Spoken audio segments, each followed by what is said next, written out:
Selamat datang di channel YouTube Podcast Horror The Myth.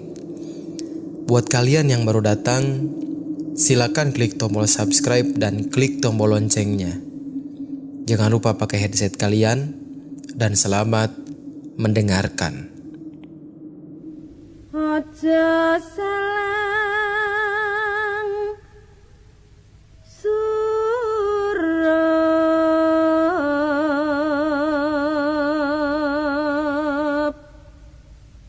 yen wong enom penwas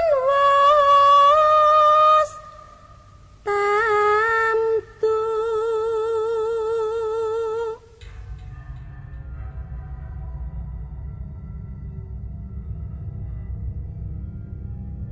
Assalamualaikum warahmatullahi wabarakatuh. Balik lagi di segmen Nyari Mamat, nyarita horor malam Jumat. Masih bareng saya Adit yang bakal nemenin kalian dengerin cerita-cerita horor di podcast Horror The Myth. Sebelum mendengarkan cerita, pastiin kalian lagi sendirian.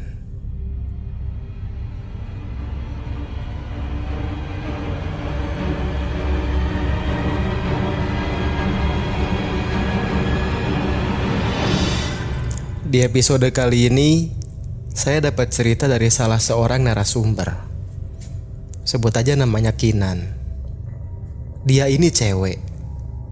Dia berbagi pengalamannya ketika dia duduk di bangku SMK, sekitar 10 tahun lalu. Kalau kalian dengar tentang keangkeran di sekolah, pertama yang terbesit dalam pikiran kalian apa? Mungkin kita pernah dengar sebuah mitos kalau dulunya sekolah kita adalah bekas rumah sakit atau mungkin pemakaman. Itu kayak udah menjadi rahasia umum. Tapi semua itu belum bisa kita pastiin kebenarannya. Yang pasti di cerita ini narasumber merasakan dan mengalaminya secara nyata. Penasaran gimana ceritanya? Dengerin terus episode ini sampai akhir. Karena di akhir cerita, saya bakal ngasih kalian satu fakta menyeramkan yang saya alami sewaktu merapikan cerita ini. Langsung aja kita masuk ke cerita hantu kakak kelas. Hai, perkenalkan, aku Kinan. Aku membagikan pengalamanku ini supaya kita semua tahu bahwa mereka yang tak kasat mata benar-benar hidup berdampingan dengan kita. Saat itu, di tahun 2012, ketika aku masih duduk di kelas 2 di salah satu SMK di kota Bandung, aku mengalami sebuah kejanggalan yang tak mungkin aku lupakan hingga kini. Semua bermula ketika aku berada di ruangan lab komputer sekolah. Aku yang terlambat datang ke ruangan, terpaksa harus memakai komputer paling belakang. Untungnya, Pak Yayan, salah satu guru favoritku itu santai saja, meski aku datang terlambat. Segera aku cari aplikasi yang sedang dibahas di pertemuan pagi itu. Aku memang suka berlama-lama di depan komputer. Dan itu yang membuatku mengambil jurusan ini, jurusan Rekayasa Perangkat Lunak atau RPL. Aku menikmati sekali mata pelajaran itu, hingga tak terasa suara bel istirahat sudah terdengar. Jam pelajaran saat itu terpotong waktu istirahat. Teman-temanku yang mayoritas adalah kaum pria bergegas meninggalkan ruangan. Ruangan lab ini terletak di ujung lorong gedung sekolah, sehingga gema langkah dari para siswa yang keluar dapat terdengar lebih riuh. Semula temanku, Esti, mengajakku ke kantin, tapi aku tolak. Karena aku masih betah berada di sini, di ruangan itu. Akhirnya aku ditinggal sendirian. Lampu ruangan dibiarkan menyala. Di ruangan, aku berniat untuk mengulik apa yang sudah dibahas sebelumnya. Materi tadi terus kuselami dan kupraktekkan berulang-ulang. Di sela aku mempelajari kembali dan mengulik materi tadi, aku sedikit dikejutkan dengan suara dari pintu ruangan ini. Langsung kuperiksa keadaannya. Pintu berlapis tralis besi dan berwarna hijau itu memang bergetar. Kondisinya sudah agak menutup. Sepertinya memang ada siswa yang baru saja masuk ruangan. Tapi anehnya, aku tidak mendengar sebuah langkah. Aku beranjak. Mataku memeriksa setiap sudut ruangan. Tak ada siapa-siapa. Tapi jelas kulihat pintu tadi bergetar.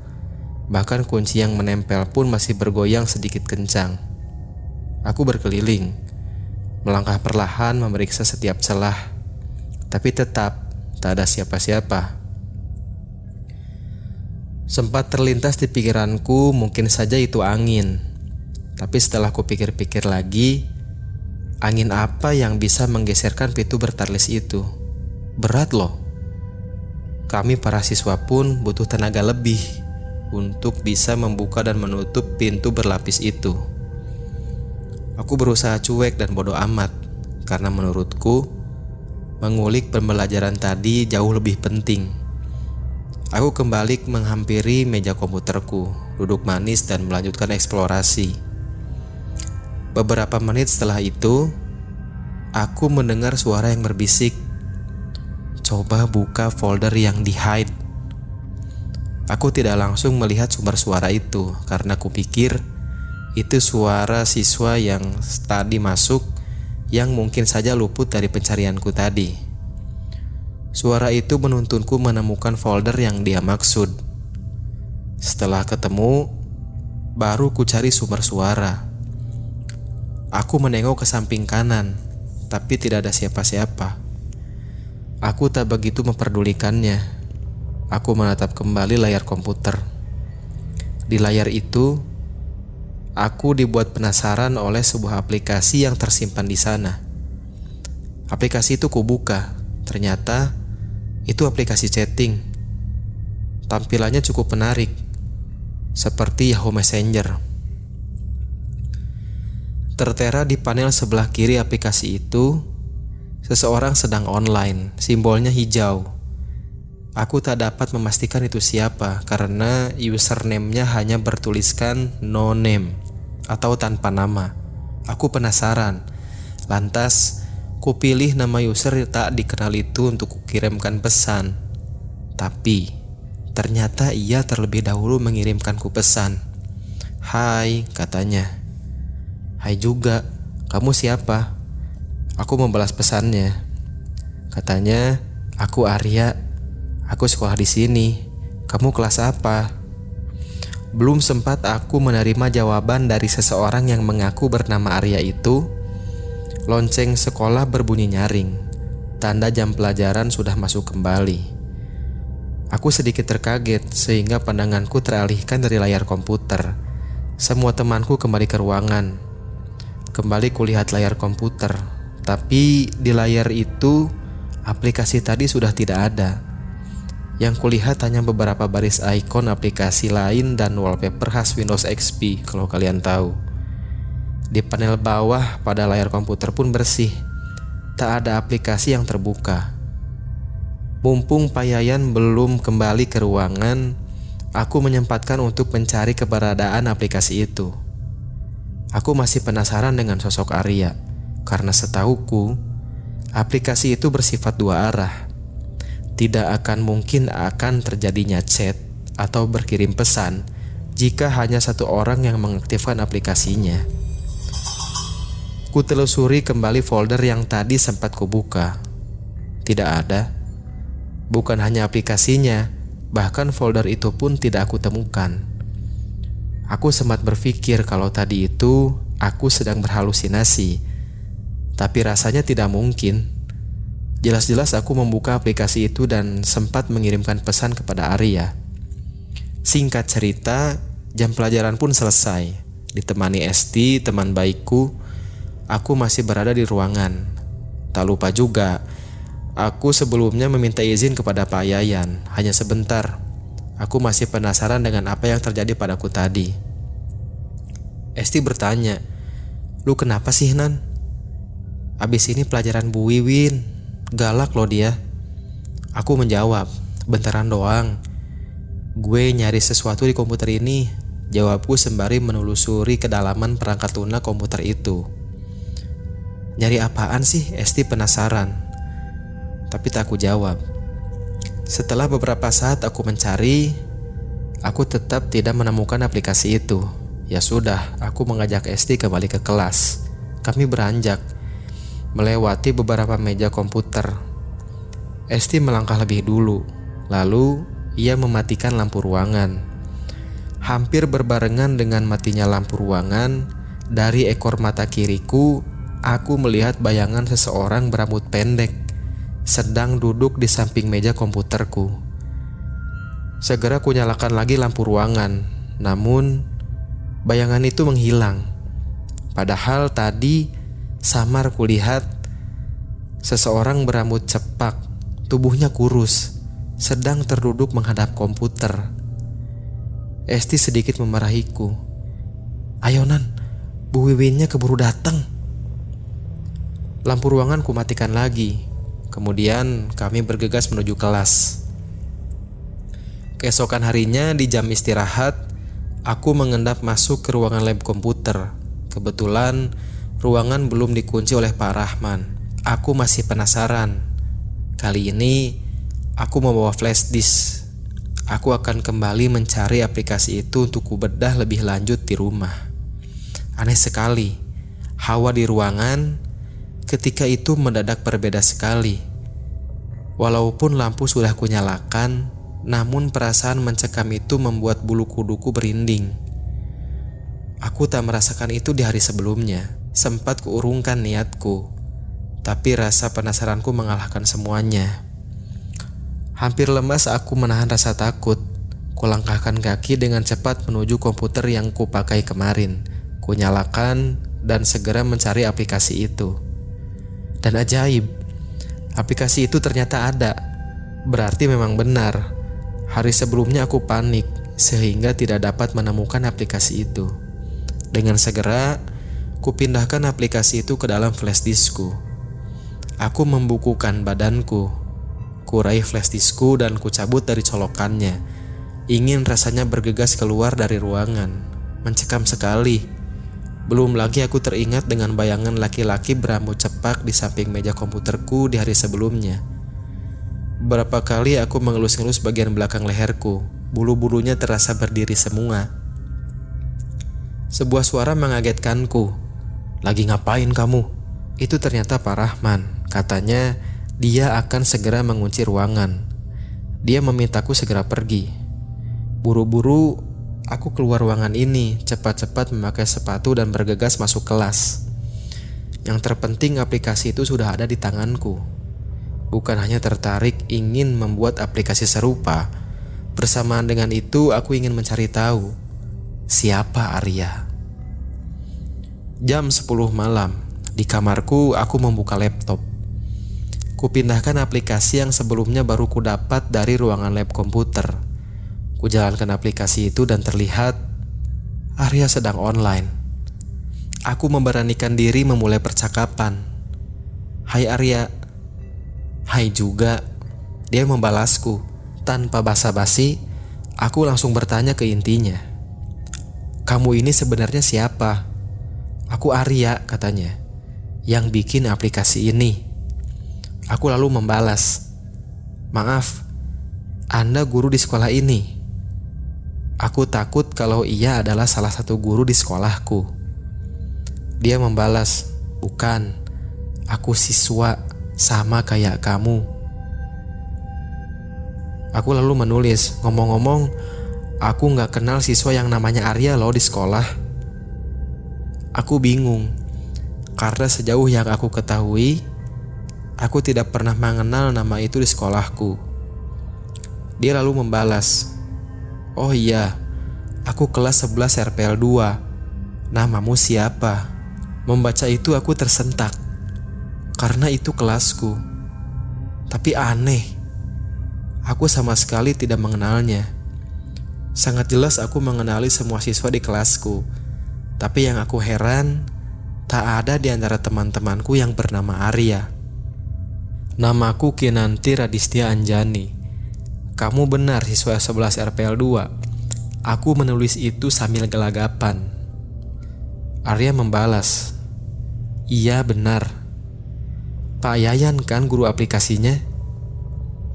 Aku semakin terkaget. Dia ternyata tahu akan Pak Yayan. Jujur, aku benar-benar tidak mengenal siswa bernama Arya. Tapi berusaha aku ingat betul nama itu. Siapa tahu itu nama tengah atau nama akhir milik teman sekelasku yang tak pernah kusadari sebelumnya. Belum juga ada jawaban, dia membalas lagi. Wait, namamu juga gak ada di kelasku. Bersamaan dengan itu, aku teringat dengan satu nama. Aku menulis. Aku baru ingat, kamu Deva Arya Satya kan? Jangan pakai acara nakut-nakutin segala deh Dev, gak lucu tahu. Ketusku dalam percakapan itu. Dia lalu membalas, bukan, namaku bukan itu. Aku membalas lagi, jangan bohong lu. Dengan cepat, aku mengambil ponselku. Ku telepon Deva untuk memastikan bahwa orang di balik aplikasi itu adalah memang dia. Dalam percakapan telepon, Deva bersikukuh tidak mengetahui apa-apa tentang aplikasi itu. Dia juga meyakinkanku dengan kemampuannya yang sama sekali tidak bisa membuat aplikasi apapun. Tanganku gemetar mendengar perkataan Deva.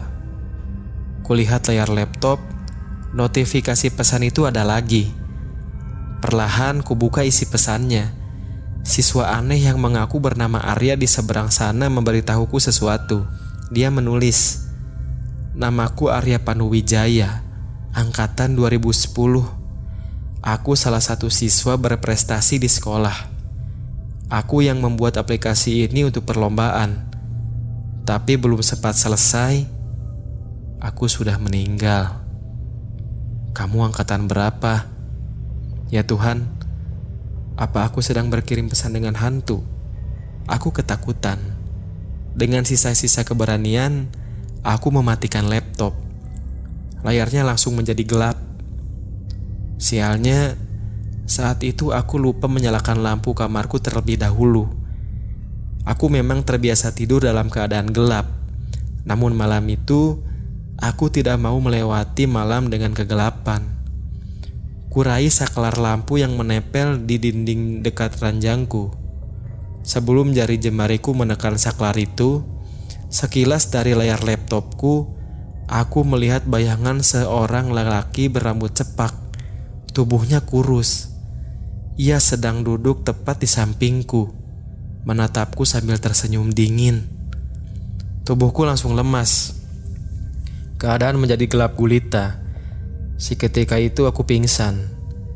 Di waktu subuh, aku dibangunkan oleh suara pintu kamar yang diketuk ibuku. Betapa terkejutnya, laptopku sudah tidak berada di atas kasur. Ia sudah tersimpan rapi di atas meja belajar, rapi sekali. Chargerannya pun terlilit rapi di atasnya.